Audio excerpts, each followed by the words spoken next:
नमस्कार। आज के इस विश्लेषण में हम एक ऐसे विषय की गहराई में उतरने वाले हैं जिसे अक्सर या तो जादू टोना मान लिया जाता है या फिर महज मनोरंजन का एक साधन। जी हाँ, हम बात कर रहे हैं ज्योतिष शास्त्र यानी एस्ट्रोलॉजी की। लेकिन स्रोत सामग्री हमें बताती है कि सच्चाई इससे कहीं ज्यादा दिलचस्प और गहरी है। वास्तव में ज्योतिष मानव क्षमता और जीवन का एक बेहद जटिल और शानदार नक्शा पेश करता है। तो चलिए बिना किसी देरी के सितारों की इस दुनिया को डिकोड करना शुरू करते हैं। आज की इस प्रस्तुति में हमारा सफर कुछ इस तरह रहेगा।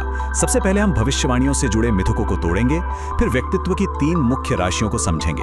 उसके बाद आकाश के नक्शे और ग्रहों की चाल पर बात करेंगे और अंत में जानेंगे कि कस्प पर जन्म लेने का असल मतलब क्या होता है। तो आइए भाग 1 से शुरुआत करते हैं, भविष्यवाणियों से परे।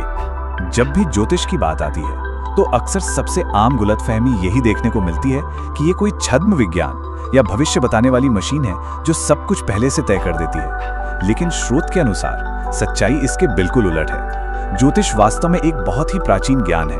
ये कोई जादू नहीं है, बल्कि जन्म के संकेतकों जैसे जन्म का साल, महीना, तारीख और उस वक्त सितारों की सटीक स्थिति का गहराई से किया गया अध्ययन है।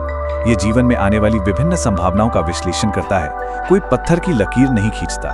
और यहीं पर हम एक बहुत ही खूबसूरत और अहम विचार तक पहुंचते हैं। स्रोत बिल्कुल स्पष्ट रूप से कहता है कि भले ही जन्म के संकेतक जीवन में ढेरों संभावनाएं दिखाते हों, लेकिन अंततः जिस रास्ते पर चलना है वो इंसान खुद चुनता है। ब्रह्मांड की कोई भी शक्ति किसी की स्वतंत्र इच्छा को छीन नहीं सकती। आसान शब्दों में कहें तो ज्योतिष केवल एक मार्गदर्शक या गाइड की तरह काम कर सकता है, लेकिन अंतिम निर्णय और कर्म हमेशा मनुष्य के ही हाथ में होते हैं। अब बढ़ते हैं भाग 2 की ओर, जो किसी भी इंसान के ज्योतिषीय व्यक्तित्व की नींव है। 3 मुख्य राशियां, जिन्हें द बिग 3 भी कहा जाता है। इनमें सबसे पहली और सबसे जानी मानी राशि है सूर्य राशि यानी सन साइन। आम बोलचाल में जब कोई पूछता है कि आपकी राशि क्या है, तो वे इसी की बात कर रहे होते हैं। ये इंसान के मूल सार और उसकी बुनियादी खूबियों को दर्शाती है, जो इस बात पर निर्भर करता है कि जन्म के समय सूर्य कहाँ मौजूद था। सूर्य को जीवन शक्ति और ऊर्जा का प्रतीक माना जाता है। इसलिए ये राशि सीधे तौर पर यह बताती है कि किसी भी व्यक्ति को भीतर से क्या चीज प्रेरित करती है और उसे क्या चीज स्वाभाविक रूप से ऊर्जावान बनाती है।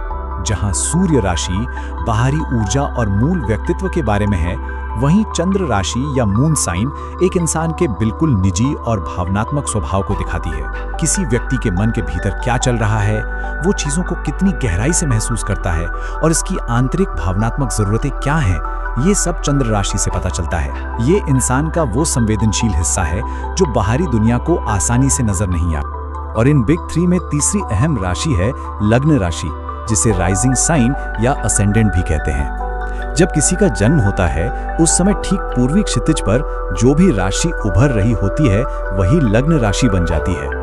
यह एक तरह से इंसान का बाहरी आवरण है। दुनिया के सामने कोई खुद को कैसे प्रस्तुत करता है, उसकी पहली छाप यानी फर्स्ट इंप्रेशन कैसा होगा, यह सब लग्न राशि तय करती है। यहाँ तक कि ये रिश्तों में शुरुआती मुलाकातों की अनुकूलता पर भी गहरा असर डालती है। तो अगर इन तीनों को एक साथ रखकर देखें तो बात बिल्कुल साफ हो जाती है। सूर्य राशि इंसान की आंतरिक प्रेरणा है, चंद्र राशि उसकी गहरी भावनाएं हैं और लग्न राशि दुनिया के सामने उसका बाहरी चेहरा है। जब ये तीनों परतें एक साथ मिलती हैं, तब जाकर एक पूरा, अनोखा और अद्वितीय व्यक्तित्व बनता है। इससे यह साबित होता है कि कोई भी व्यक्ति केवल एक राशि के खांचे में फिट नहीं बैठता। हम सभी इन ऊर्जाओं का एक शानदार मिश्रण है। चलिए अब भाग 3 की तरफ चलते हैं और देखते हैं कि ये पूरा आकाश का नक्शा आखिर काम कैसे करता है। जन्म कुंडली, जिसे बर्थ चार्ट भी कहते हैं, वो केवल कुछ ग्रहों का समूह नहीं है। ये किसी भी इंसान के जन्म के बिल्कुल सटीक क्षण पर आसमान का लिया गया एक अत्यंत सटीक स्नैपशॉट या नक्शा है। चूंकि हमारी पृथ्वी अपनी धुरी पर बहुत तेजी से घूम रही है, इसलिए ग्रहों और सितारों की स्थिति हर पल बदलती रहती है। यही कारण है कि इस नक्शे को एकदम सटीक बनाने के लिए जन्म का बिल्कुल सही समय और सही जगह जानना बहुत ही जरूरी होता है। और जब इस चार्ट के अंदर गहराई से झांका जाता है, तो इसकी जटिलता सचमुच हैरान कर देती है। एक पूरी कुंडली में केवल 1 या 2 राशियां नहीं होती, बल्कि इसमें सभी 12 राशियों के अलग अलग पहलू शामिल होते हैं। इसके साथ ही इसमें 12 ज्योतिषीय भाव और ग्रहों के बीच बनने वाले गतिशील कोण भी मौजूद होते हैं। यह हमें दिखाता है कि एक इंसान का ज्योतिषीय निर्माण अपने आप में कितना विशाल और अविश्वसनीय रूप से जटिल होता है। अब ये 12 ज्योतिषीय भाव या हाउसेस क्या हैं? इन्हें जीवन के अलग अलग कमरों की तरह समझ सकते हैं। हर भाव जीवन के खास हिस्से का प्रतिनिधित्व करता है। जैसे एक कमरा परिवार के लिए है, दूसरा करियर के लिए और कोई और रिश्तों के लिए। अलग अलग ग्रह इन भावों में बैठते हैं और वहां मौजूद राशियों के साथ बातचीत करते हैं, बिल्कुल एक पजल की तरह। ये सब मिलकर एक व्यक्ति के जीवन के विशिष्ट अनुभवों को आकार देते हैं। भाग 4 में हम इसी पजल के सबसे सक्रिय हिस्सों की बात करेंगे, यानी ग्रहों की चाल। हर ग्रह का एक अलग प्रभाव और व्यक्तित्व होता है। इसे समझने के लिए शुक्र यानी वीनस ग्रह का उदाहरण लेते हैं। शुक्र का गहरा और सीधा संबंध प्रेम, रोमांस और रिश्तों से है। स्नेह कैसे जताया जाता है और लोगों के बीच भावनात्मक जुड़ाव कैसे बनता है, ये सब शुक्र के प्रभाव में आता है। ग्रीक मान्यताओं में इसे यूं ही प्रेम और सुंदरता की देवी से नहीं जोड़ा गया। जीवन में सद्भाव और संतुलन बनाए रखने और विवादों को सुलझाने की क्षमता भी इसी ग्रह के असर से जुड़ी होती है।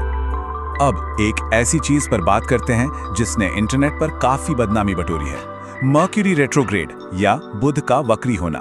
लोग अक्सर अपने फोन टूटने, ट्रेन छूटने या जीवन की किसी भी अफरा तफरी का दोष इसी पर मढ़ देते हैं। लेकिन स्रोत एक बहुत ही अलग और सकारात्मक नजरिया पेश करता है। मर्क्यूरी रेट्रोग्रेड कोई डरने वाली बात नहीं है। यह असल में थोड़ा रुकने, अपनी गति को धीमा करने, पिछले अनुभवों से सीखने और अपने लक्ष्यों को दोबारा सेट करने का एक शानदार अवसर है, ताकि इंसान अपने सच्चे रास्ते पर लौट सके। अब हम आते हैं अपने आखिरी तकनीकी हिस्से भाग 5 पर, कस्प पर जन्म लेने का मतलब। तो ज्योतिष में ये कस्प वास्तव में क्या होता है? जब सूर्य एक राशि का अपना सफर पूरा करके ठीक दूसरी राशि में प्रवेश कर रहा होता है और किसी का जन्म ठीक उसी संक्रमण के दौरान यानी बॉर्डर लाइन तारीखों पर होता है, तो उसे कस्प पर पैदा हुआ माना जाता है। इसका सीधा सा मतलब ये है कि इस इंसान के अंदर केवल अपनी मूल राशि के ही नहीं, बल्कि दोनों अगल बगल वाली राशियों के गुणों का एक बेहतरीन मिश्रण देखने को मिलेगा। कस्प पर होना अपने आप में बहुत ही अनोखा अनुभव है। दो अलग अलग राशियों के बीच होने से इंसान को कुछ अनूठी चुनौतियों का सामना करना पड़ सकता है, क्योंकि दो बिल्कुल अलग तरह की ऊर्जाएं आपस में टकरा सकती हैं, लेकिन उसी समय ये शानदार मिश्रित अवसर भी देता है। सोचिए, दो अलग अलग राशियों की ताकत एक ही इंसान में होना, ये उनके जीवन के अनुभव को और भी ज्यादा गहरा और समृद्ध बना देता है, जो हमें इस विश्लेषण के अंतिम और सबसे गहरे सवाल पर ले आता है। यदि सितारे केवल एक नक्शा प्रदान करते हैं, तो कोई भी व्यक्ति इस जीवन रूपी यात्रा को तय करने के लिए कौन सा रास्ता चुनेगा? हमने देखा कि कैसे राशियां, भाव और ग्रह मिलकर एक बेहद शानदार और जटिल ब्लूप्रिंट तैयार करते हैं। लेकिन स्रोत का मुख्य संदेश हमेशा यही रहता है कि ज्योतिष केवल आत्म जागरूकता के लिए एक अंतर्दृष्टि है। कर्म की शक्ति और जीवन के फैसले पूरी तरह से इंसान के अपने हाथों में है। तो क्या हम इस ब्रह्मांडीय नक्शे का उपयोग अपनी संभावनाओं को बेहतर ढंग से पहचानने के लिए करेंगे? ये सोचने वाली बात है। इस जानकारी से भरपूर सफर में हमारे साथ जुड़ने के लिए बहुत बहुत धन्यवाद।